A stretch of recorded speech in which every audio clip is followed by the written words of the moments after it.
Thank you very much, Aditi. Esteemed guests at this session, Dr. Mashelkar, Professor Amitav Malik, Abhay Vaidya, and other fellow climate enthusiasts or climate passion people. It's indeed my pleasure to be here with you this evening. What I would like to cover in my talk is broadly how do we see or how should we see the decade ahead? What is it that we all need to do jointly and collectively? I would like to begin by first complimenting PIC and especially my colleague, Professor Amitav Malik, for coming up with this conference, which is extremely topical. This talks about the decade of change. When you talk about the decade of change, you are essentially bringing out what is the enormity of the task involved and what is the urgency of the task involved. And these are the two very important issues in my opinion. Now, to this gathering who has come for this session, I need not talk about what is the climate change problem. Because, if we were not fully into this, we would have probably not be talking about it. You would not be here. But, I think this is an extraordinarily important issue. And this is an issue that all of us should really be concerned about. What I would like to talk about is not just the issue from an overall world perspective, but also how this is so critical an issue from an India perspective. And there are a few data items which I would like to bring out. So, it says that if we don't change rapidly, more than 75% of the Indian districts will end up being extreme event hotspots. More than sir, are you sharing PPT by any chance? No, I'm not sharing. Okay, fine. Actually, we can't see your video. So no, I'm not showing a video. Okay, fine. Sorry. Yes, please continue. More than 40% of the Indian districts, are already beginning to experience swapping trends. Swapping trends means where there is extremely low rain, suddenly you get very high rain. Where there is high rain, there is suddenly very low rain available. It is believed that 80% of India's population live in the districts which are highly vulnerable to extreme hydromet disasters. There is, in the last 40 odd years, there is a 12 times increase in the number of associated cyclonic events and a 20 times increase in the flood events. So, can you hear me or you cannot hear me? Yes, sir. You are audible. Thanks. And so this is the current challenge that we are really facing. So now the question is, how do we address this? I personally believe that wherever there is a challenge, there is an opportunity. And I think we need to look at the opportunity very closely in order to ensure that we make the best of the challenge that we are currently facing. So how do you address the current issue that we have in a way in which we tide over the current problem that we have? So this is something that calls for a radical as well as sustainable, a radical yet sustainable change. And this is actually the topic, main core of the book that Dr. Mashelkar and me wrote some time ago. And what we do there, we present a model whereby you can make a radical and sustainable change.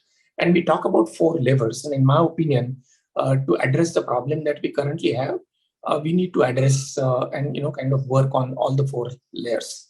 And the 4 levers that we talk about are societal engagement, technology, economic policy, and economic model. Now, I want to talk very briefly about each one of them and talk a little bit more about technology because that is something which is very dear to my heart.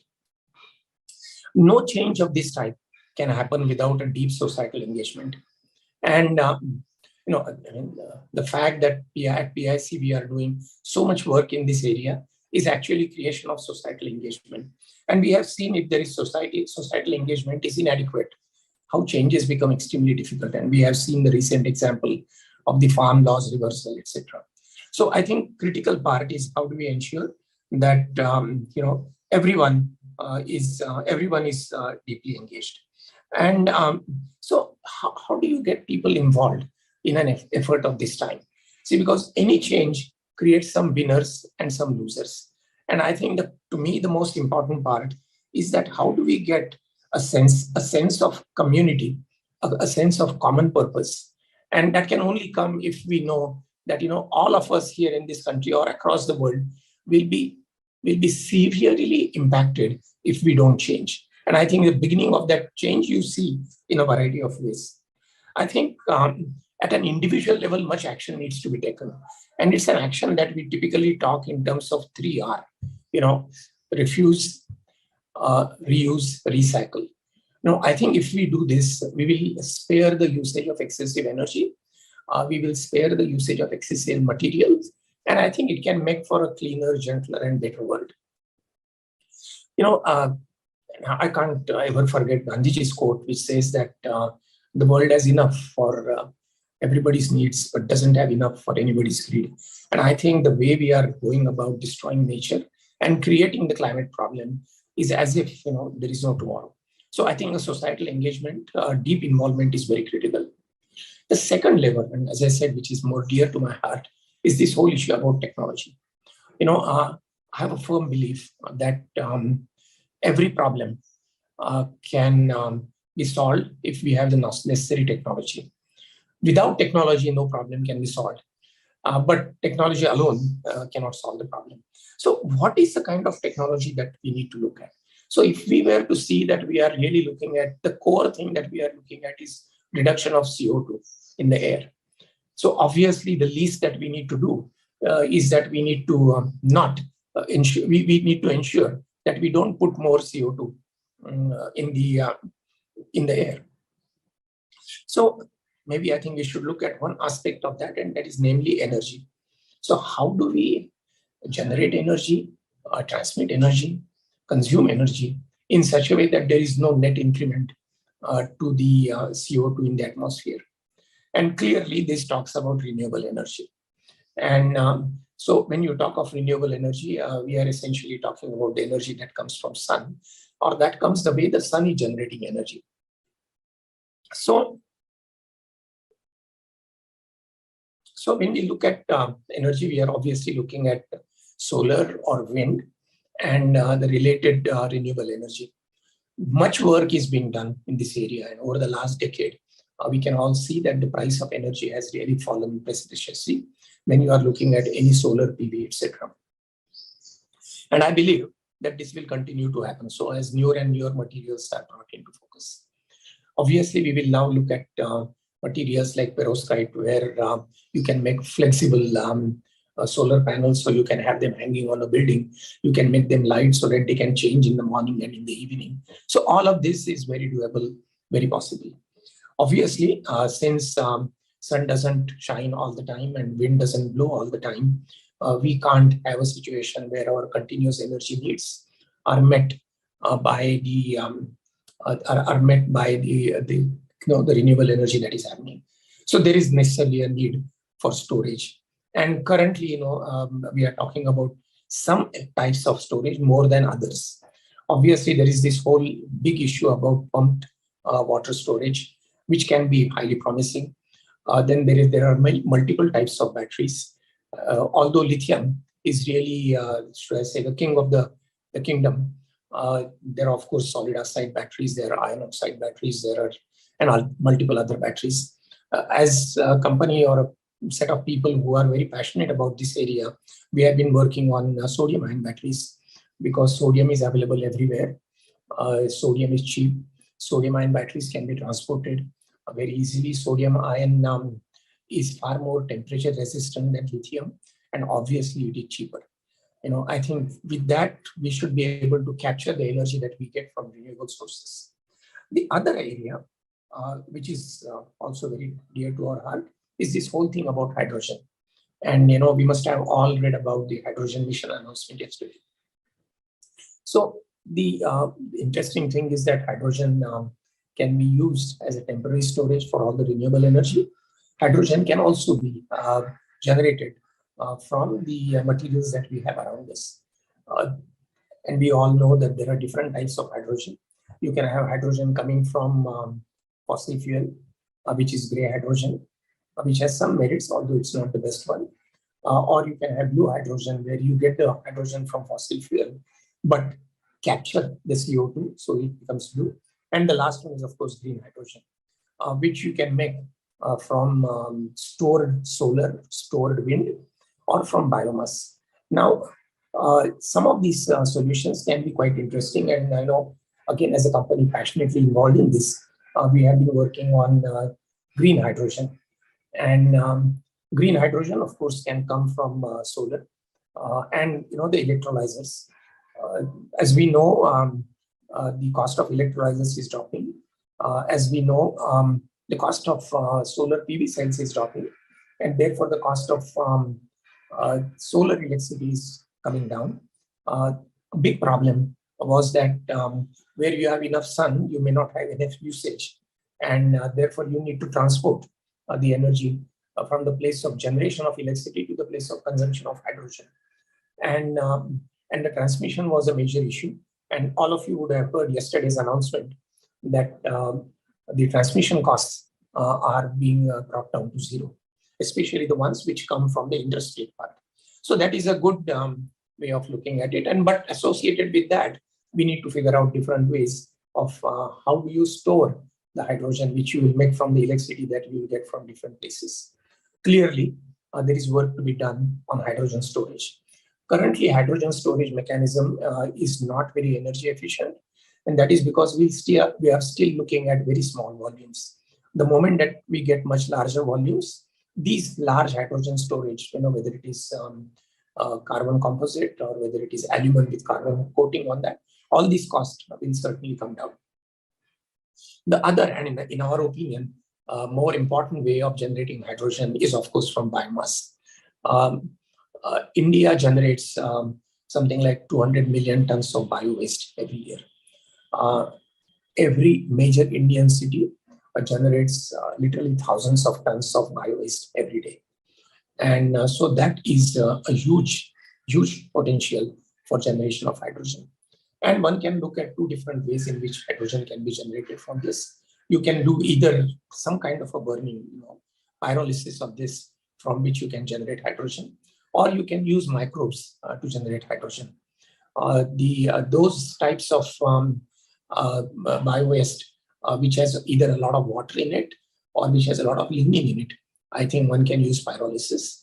Those which have more cellulosic material can use microbes. And this is both these are extremely exciting areas of work. And here again, we have been working for a few years. We have actually just started running a pilot plant using pyrolysis. And we actually, a few months ago, announced a special microbe-based technology to generate hydrogen from cellulosic biomass, which is at least 30% cheaper than what you would see otherwise.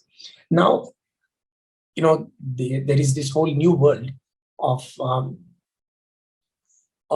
genetic engineering, and with the help of CRISPR, you can actually make changes in the genetic makeup of multiple microbes. And we see a phenomenal potential of using that technology to even further grow the generation of hydrogen from biomass. We believe that this will be a very important way of looking at things. We also believe that this can make additional incomes for our farmers. This can also mean decentralized generation of hydrogen. And this is the kind of hydrogen that can be used on huge mobility equipments like trucks and buses, etc., which are typically long distance as well as which are heavy, because that is not the area where a battery solution can be used. So we believe that there is a lot of potential. Moreover, now there is a very clearly felt need for usage of hydrogen in cement plants, in steel plants, in fertilizer plants. So a whole range of applications are available. And I believe that it should be possible to come to hydrogen, which is maybe $1 or $2 per kg. Once we get there, I think the benefits to us will be enormous. As I said, additional farmer income, less import of fuel from outside, clean cities, clean countryside. All of this will be major benefits. And I believe that we need to continue to work a lot in this area. If you look at the entire value chain of hydrogen, you have to look at generation, you have to look at transport and try to reduce it as much as you can. You need to look at storage, you need to look at dispensing, and you need to look at consumption. This is the value chain for hydrogen. And I believe that there is much work that can be done on that. We have also been working on the consumption end of hydrogen through the usage of fuel cells. So I think we need to plug each of these areas so that the cost delivered to the customer is really affordable. I believe we are at a stage where without any substantial state support, one can actually substitute fossil fuels by hydrogen. To us, that is something which can make a major impact from our perspective, from India's perspective.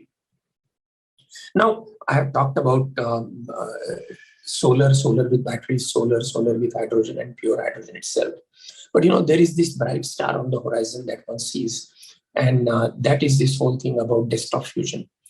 And there have been recent news items how various academic centers have been making significant progress in fusion. Now, we all know that the entire energy that we get is from sun, and which is really fusion. And there have been a lot of experiments as to how one can do fusion on a small scale. There are many benefits of that. One is that it will never be run away. You can always stop it at any time. Secondly, the effluents are non-toxic. And thirdly, desktop fusion is of course a little kind of a catchy slogan, but the reality is that you can make it in a much smaller way. Now, if we are going for something like that, then you are essentially looking at a future which will be absolute abundance of energy and absolute abundance of distributed energy, which can really change the world completely. And I, for one, I'm really looking forward to it, maybe a decade away or so. And that goes very well with Professor Amitabh Malik's call, saying that this decade, let's look at everything else so that by next decade, we have something like this coming in. In our opinion, the third lever for this model is actually the economic model. See, because no country in the world has public surplus capital. And so the demands on public capital are very high. So essentially, any solution that we come up with should be economically self-standing. And it should stand on its own feet at a reasonable scale. It will not stand on its own feet at a small scale, but it should be commercially beneficial at a larger scale. And fortunately, there is a lot of private capital slushing around across the world. And that is something that can be made available when you are looking at a ramp up of this. Now, when you do the ramp up, the scale is such that one can definitely come up with economically viable models for new energy. And we think that this will be the route that will be taken in many areas. We believe that ultimately private capital will make a big change here. Already, there are so many companies in the world who are willing to put in money for it. They are willing to put some extra money. There are a lot of green funds from which capital is available. As you know, most of the large PE firms and most of the large institutional investors have made commitments to green funds.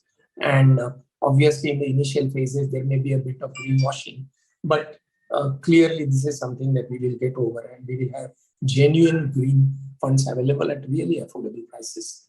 So this is really our economic model. And the last model is public policy.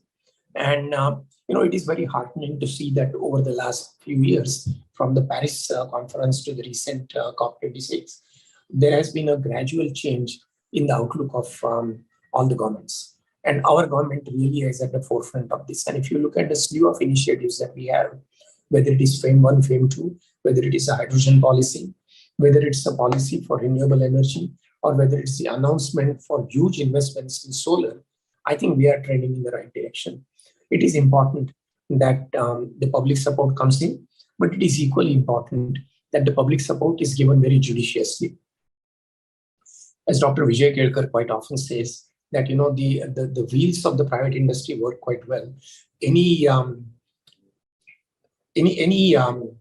any extraneous influence is actually a destruction. So we have to do it very carefully, and we have to ensure that what we do doesn't actually decide the winners and the losers. It should decide the broad direction, and it should be agnostic to a particular technology or otherwise solution. And I think if we do that, we would see a good movement in this direction. So going back to the main topic, I think this would be a decade of change. I personally feel that the last couple of centuries since the Industrial Revolution, we have not done justice to the world. I think the kind of economic policy that we have been following uses strong energy, destroys environment, and does not create income. So it's a lose, lose, lose. I believe that with the changes that are on the anvil, we can certainly look forward to a kinder, gentler, and cleaner world. I personally believe that when something good is to be done, the whole world changes. Everybody's outlook changes, and I'm very happy to see a change in the outlook happening around us. I believe that over a period of time, this change in the outlook will percolate down to all layers of this society, and we will see some good years ahead. I want to again thank PIC and especially Professor Amitabh Malik to come up with a conference on this very, very important and topical subject. I'm certain that this will help the wheels turn faster. Thank you very much.